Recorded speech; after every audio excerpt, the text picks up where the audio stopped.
Nobody likes Mozart in the morning.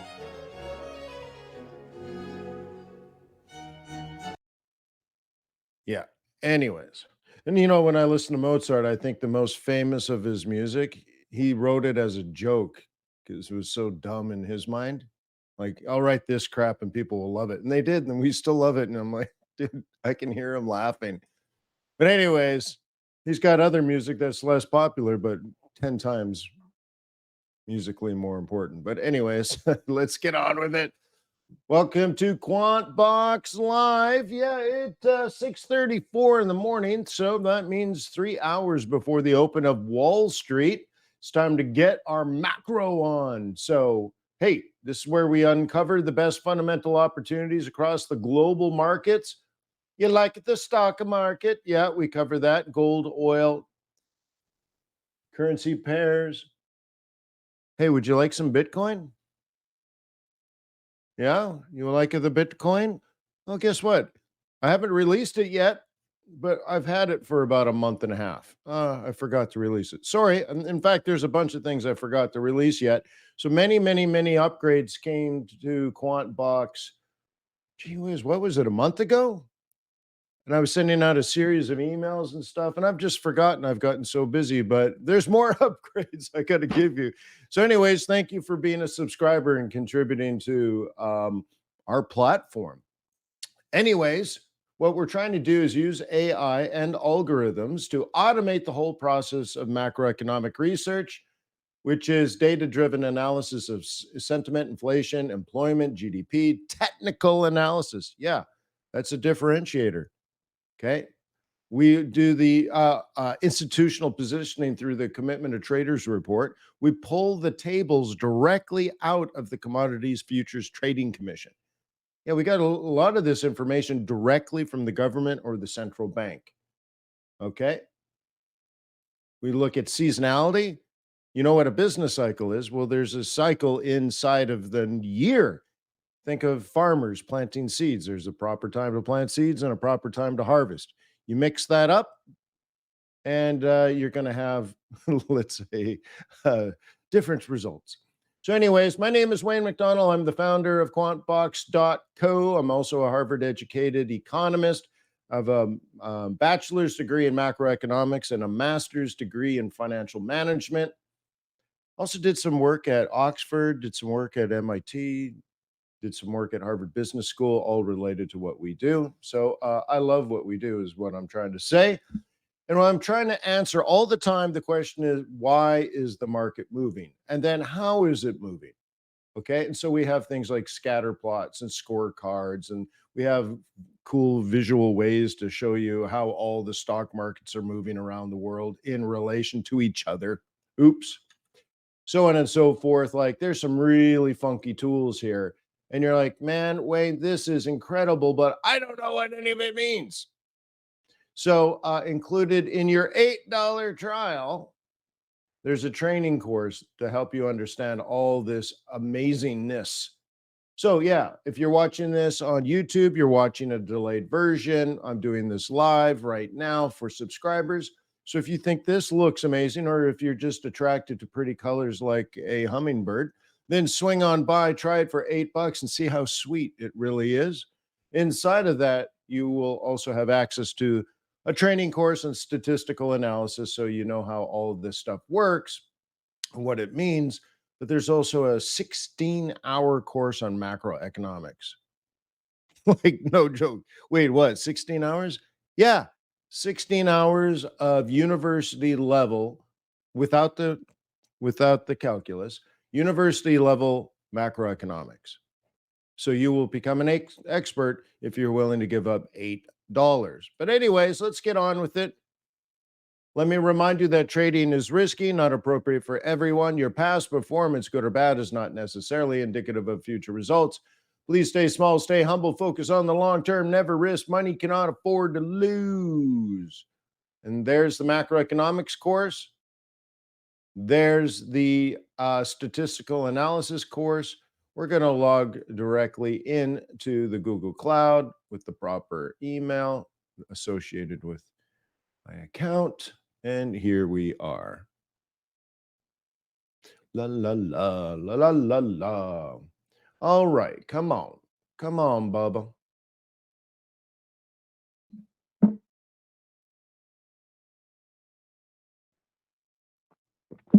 Ever so slightly bullish, or towards bullishness. We'll talk about this in a second. Here's the scatter plot. Okay. Obviously, we see a lot of things in the top right quadrant. All those things were expected to go up based on careful long-term economic analysis. Everything in the bottom left quadrant, based on careful analysis, is expected to be down. So all of that is right as rain. And if you were to create a mean average, you would see that the slope of the mean would be a positive integer, and that means risk on, baby. Risk on. Okay, cool. Taking a look at the stock indices, you can see across the world, except for Japan's kind of flattening out again. And a couple of these, the most bullish of these, and I know you're struggling to see, but you have your own copy. But uh, you can see some of the best here are trying to turn up. S&P 500 is one example, and even the Japanese stock market's trying to head up. The dog with fleas, the only loser right now is the UK, but it has some serious economic challenges. Okay, let's zip over and look at the risk gauges. And oh my God, weekly is now flipped. Remember, we were watching this, we were talking about this over the last few days. And in particular, next week, I said, look for this. If this is happening, then it's fitting. It fits within our seasonal model from going from bearish to bullish. And look, on the weekly, we just ticked for the first time in what, a month? Bullish. Look at this. Bullish Aussie, bullish Euro, bullish CAD, bullish Kiwi, bullish gold, bullish S&P 500, bearish on the Swissy, bearish on the yen, bearish on the dollar, just slightly. But hey, 2 weeks ago, this was very negative. And we're looking for this to turn bullish this week. That's what I said in January. Like, really seriously, put that in your cap. January, we said, July, August period would be risk off, and it did go risk off. And then we said this particular week in the year, this one, not last week, not next week, this week, that it would turn bullish. And now, ta-da, it actually has. Not just based on technical analysis, okay? But the S&P 500 is up, the Dixie's up, gold is up, yield on the 10-year T-note's trying to come back around. Okay, yen futures, and look at VIX, a huge drop on a weekly basis on VIX. Huge. That's bullish, baby. That's risk on. So we just tick to the 2 on the weekly basis. But the thing is, it's on schedule. It was in my calendar. I rushed back from Cuba to be here because we expected this to turn bullish. Isn't that nice? You're like, based on my analysis, like, what does it say on the Vibilla Queen? Oh, hey, risk on this week. Let's go. Right on. So thank you, seasonality. Thank you, QuantBox. So, anyways, I wanted to do the scatter plot because this is what's happening now. This is it. This is real. This is real time. Okay. We're close to real time. Where's my drawing tool? All right, there should be clear. All right. So what I'm trying to say is, in your statistical analysis of this data set, like what a statistician would do, is you would calculate the average price for all of these assets. And I'm going to do it visually. There's some outliers to the upside, so it's going to pull it slightly up. Okay. Now, as you probably know, and I won't go through the whole process, but the formula now is Y equals MX. That's an M. MX plus B. Okay. And what we're trying to calculate here, what we're interested in, is the M, which is M is equal to the rise over the run. over the run. Okay. So you say, how far did it rise over this period? This is rise over the run. Okay. And you'll notice that that's a positive number. Now, the bigger the number, the more vertical it becomes, right? But nonetheless, what we're saying is this is bullish. This is risk on. When okay, when the rise over the run is a positive integer, it's bullish. Okay. Yeah. Pretty standard. So that's one that's by the way, that's completely different than the risk gauge. The risk gauge is looking at percentage change and all that kind of stuff. What we're doing is we're looking at all the assets, organizing them by score. This is a QuantBox score based on long-term economics. Okay. And then we look at the percentage change, which is different, not just those 6 categories that the gauges look at. Like this isn't looking at VIX and all that kind of stuff. But anyway, so we're looking at all of this and we're saying based on what QuantBox expected and and based on what is actually happening now in the short run, okay, this is bullish. Cool. So one of the questions that we should be trying to answer ourselves is based on the time of year it is, are some of these like outliers here, is there going to be a change? Is there a change coming? For example, QuantBox still has S&P 500 as slightly bearish. Maybe it's going to work its way this way over the next couple of days, couple of weeks, and move over here. Okay, maybe Nasdaq's going to move here now. Remember, we predicted in January a fade in all the stock markets in this in this July August period. And the plan was in the third week of August, buy everything back, or at least be prepared to buy everything back. And so now this went from bullish to slightly bearish. And because it's looking at stats, it's not thinking ahead, it's just looking at stats. Will the stats change quick enough and put it back into this category? Well, what I'm trying to say is this could be an opportunity. Maybe it's turning bullish. Okay. Maybe Dow's going to turn bullish. Maybe, well, we saw FTSE is the dog with fleas compared to everybody else, other stock indices. But maybe there's a turn coming. Okay. Okay. Only one in the bearish unexpected category. Isn't that cool? CAD is strong. CAD stronger than pound. CAD stronger than Kiwi. Very cool.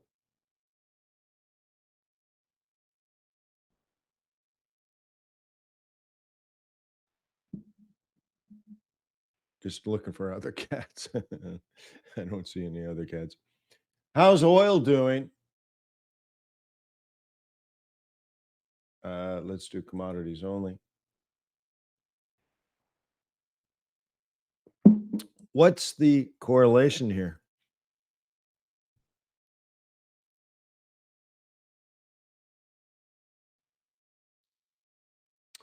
Well, they're both up today. Oil looks amazing. It's not even up 0.5%, right? So, anyways,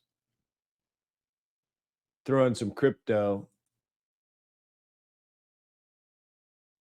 Okay, Bitcoin red hot today, huh? So this could be a discussion of beta. Okay, gold up, oil up, Bitcoin up. That all makes sense. Now gold's lagging again, but this should, if we have an increase in aggregate demand because of an increase of risk appetite, then gold will turn bullish again. In particular, like what I've been talking about, if GDP slows down, now it's expected by the Atlanta Fed expects a red hot GDP, but at some point the high interest rates might slow GDP down if it does. And I expect some inflation to come back.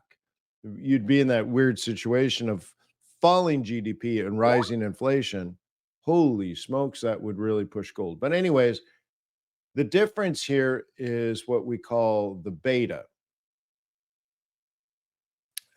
How much does an asset, react to market conditions? And you can see Bitcoin, unless you think there was some Bitcoin news last night. Maybe there was. I don't think so.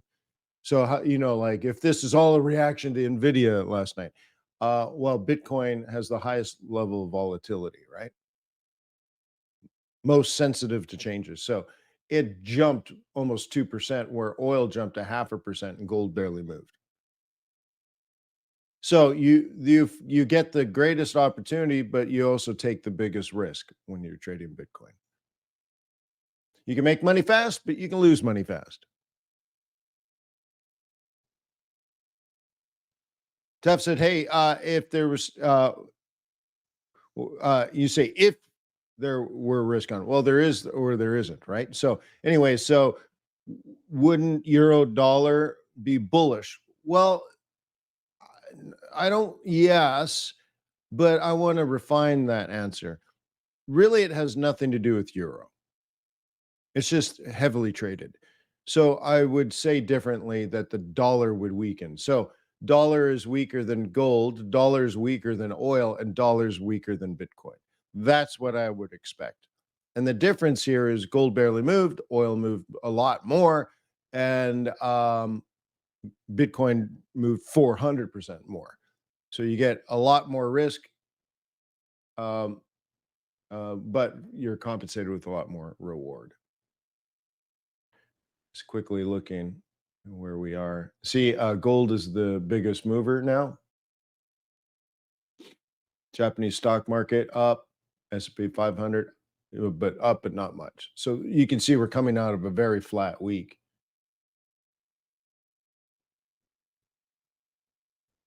Bitcoin down 8%. So this is the biggest loser, but it's rallying, right? Up 1.8% today, but still down 8% for the week. Rand is a dog with fleas. So they would really enjoy a weakening dollar. Now trying to catch up. A lot of the yens are trying to do a little catch up.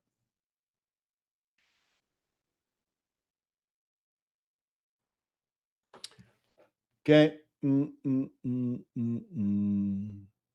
Yield on the 10-year is very bullish. I actually want this to come around. I want that to come down. So we'll see. I'm watching that. SP 500 is neutral. Oil is neutral. Okay. A lot of the, gold is neutral.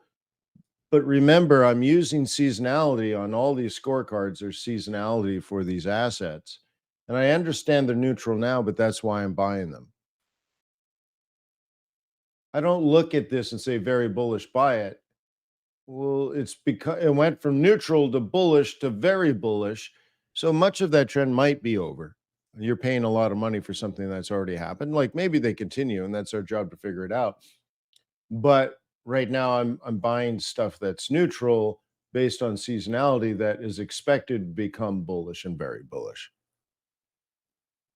I know, right? Yeah.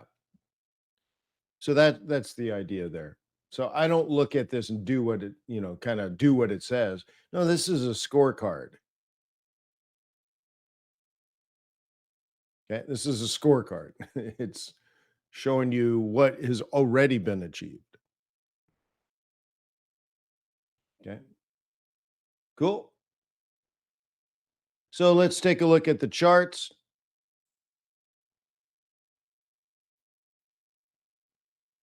Okay. Dollar on the short run, trying to gain some ground back. If we're at risk on, this should weaken. Yen, a little bit of strength, trying to right, and this should be weakening if it's risk off. Pound struggling. Swissy slowing down. Remember how we had it?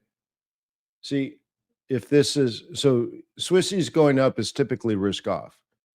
And what we're looking for, and it hasn't happened yet, we're only analyzing for the possibility. But will this do this over the next 3 or 4 months?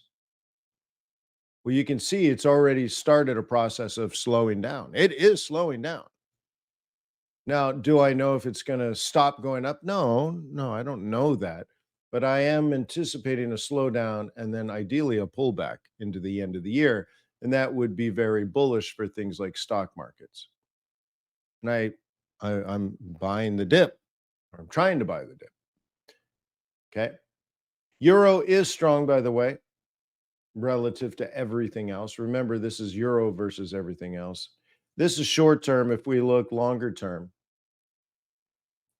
okay, I have gold going up. I thought it'd go higher to like 106. Not quite there yet. But if it rolls over, I'm fine because now over the next 3 or 4 weeks, I'm looking for sustained dollar weakness. We don't have it yet, but it might be the seeds might be planted. This is old analysis, but it looks. Oops. Oh, I'll fix that later. What I wanted to say is look for maybe a head and shoulders building on the pound, the pound index. Let's see, can I fix this quickly? No, I'm not. I mean, things quickly. Oh, I can go template, I think, right? What do I call this? Currency index. And then I got to go to the indicator and open the index and make it pig. There we go. Cool. So in the long run, euro is very strong. Let me add some more time on that pig. Okay. On the long run, euro is quite strong, pound is quite strong. This is going back to like the beginning of the year. Okay. Yen is quite weak. Okay. And see, I think a lot of newer traders they forget to look at the long term and they don't see like the obvious. Like, dude, do you understand the yen's weakening? What? It's up today. Yeah, but do you understand the context of where you're standing? Where in the world you're standing. Okay.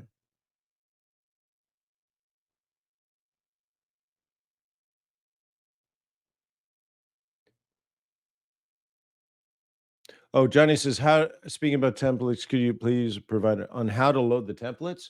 The trick, Johnny, is it'll ask you where to install them. Okay. And that's where people miss it. You go to open data folder and it opens a folder. And this is where you install. So you grab this, you copy this, paste it into the installer, and then it does everything else for you.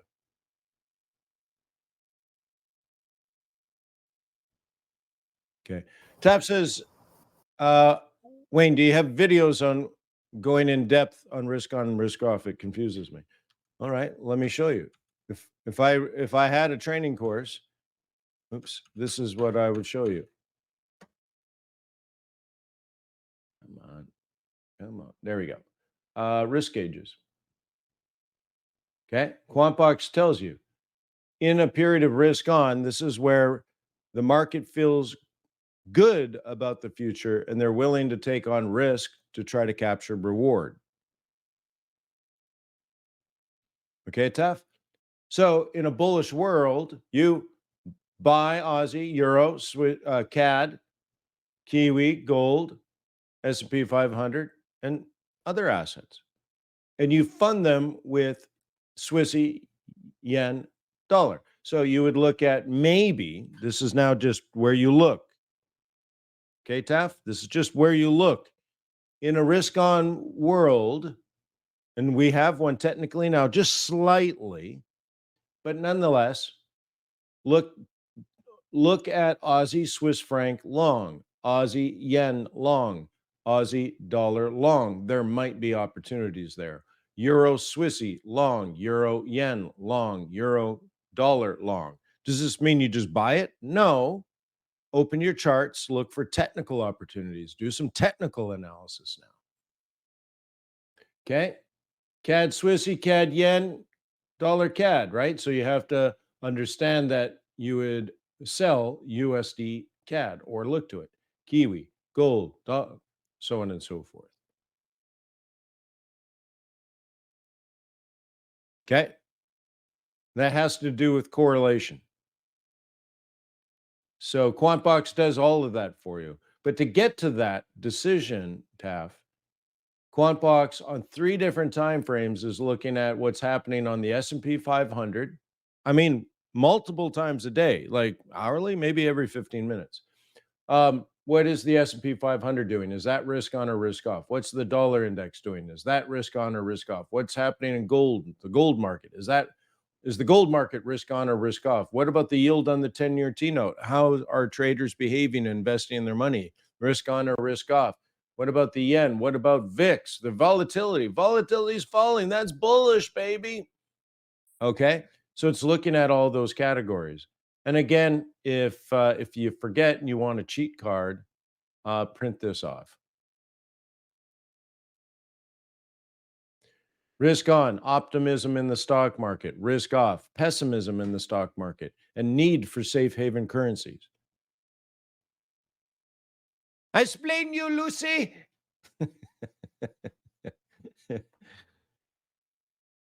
Okay, cool. So, like one would assume, on in a risk on world, remember, just ever so slightly risk on, you would want the yens to go up. Okay. So we go to pound and I go to a 15-minute chart on pound. Okay. There's my entry. I'll move my stop. Okay. So there's my entry yesterday. How did I do?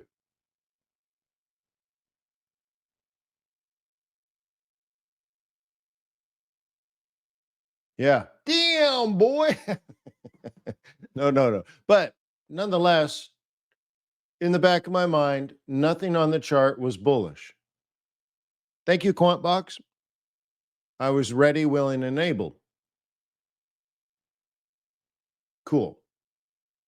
Now, I'm fully emotionally prepared for this to not even work out. It could do this and then work its way up. That's all right because I understand seasonally, this is usually over. I have 20 years of data in QuantBox, and it says, yeah, you'll probably get knocked out of this, but don't give up. That's what it's telling me. And then if I get so lucky and this trade holds, it's answering the question, I'm up, what am I up?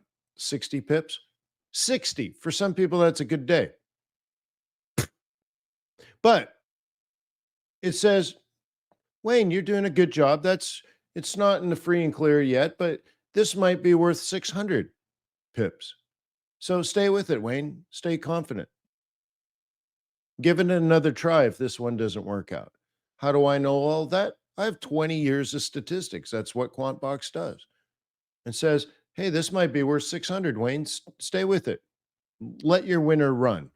And I say, thank you, QuantBox. So even if it collapses, I get knocked out at zero, I'm okay. Cool. But that's a risk on move. What about commodities? Go to commodities. What else goes on in a risk on world? This is my oh my WTI. How did I do? Eat a boo boo. So I got this one at break even. You can see the entry is exactly right on the 618. Cool. Am I in the free and clear? No, it hasn't even made a higher high. But 78.55 and now we're at 79.50. So I'm up $1. It's a beginning. Okay. That's worth about what, 100 pips on the euro dollar. Cool. Anything else expected to go up? How about gold? Hmm. Let me back out. I know there's a lot going on in these charts, but nonetheless, let me just clear it so it's easier for everyone to see. I will do day trading. Where's my day trading? Day trading bullish bias. Easy. Okay. So what did I do? How do the Wayne do? Well, based on seasonality, I know to look for this. And you're like, does it really say that way? Well, I rushed back from a trip to a foreign country, rushed back so I can catch this. And I bought it here. Cool. Little breakout roll reversal. Noise. And that's also risk on. So I'm in at just below 1900. We almost made it back to, what is it, 1922? So I'm at, yeah, 25 bucks. It's not huge. I just got in it. But it might work out. If it doesn't work out, I'm not going to cry. I already moved my stop, right? My stop's at break even. So on all those trades, I'm hero or zero, but QuantBox gives me the confidence to let it run. And if they don't work, it gives me the confidence to try again and not, mm, you know, what do you call it? Double guess myself. And then, of course, some newer traders in particular, um, you know, they have a negative voice in the back of their head. So they're like, "Oh, you're so stupid, and you keep missing these things." You're like, "Whoa, whoa, whoa, whoa, whoa." So in this case, it helps me emotionally saying, "I'm early in this new trend, and the trend is likely to last 12 weeks. So if I get knocked out in the first 3 days, well, it's because the rest of the market doesn't know as much as I do. So I'll be patient and delicate with the rest of the market."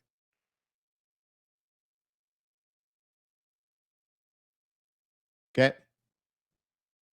Oh, Taft got into a prop firm past the first stage because of, or partially because of QuantBox help. Cool. Johnny's like, whoa, whoa, whoa, that's the weekly target. Yeah, yeah, that's the weekly target, right? Uh, but maybe, right? Maybe I want more,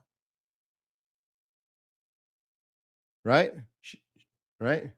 She gave you all, but I want more. And I'm trading XAU. Anyways, yeah. See you, Shunky. All right, so that's that. I think that's everything going on in the world. So yeah, I would say actually these markets are still very, very modest. You know, there's no sort of big win, but I don't think you'll see a big win. I don't think you'll see a move. This is a fade that's fading. The fade is fading. We were in an extraordinarily bullish market even through July, the middle of July. Like, that is 2 or 3 weeks extra bullishness than we typically get. And then everything was right as rain. All of a sudden, like, August is the worst trading month out of the last year or two. I'm like, I know it's supposed to, right? And so cool. So now we got to transition that. We got to transition from that, from there's money has come out of the market, and not really because things have dramatically changed fundamentally. Really, it's because people went on vacation. Institutional investors went on vacation. This is what humans tend to do. So those humans are going to come back and they're going to want to make some money. Cool. So if I'm in this market now, I might be a week or two early. I might be 5 weeks early. But when they return, I'm trying to figure out what they're going to buy when they come back. And if I already own those assets, then great. I'm going to ride the wave. But you got to get your feet wet if you're going to ride the wave. So I'm tiptoeing in, baby.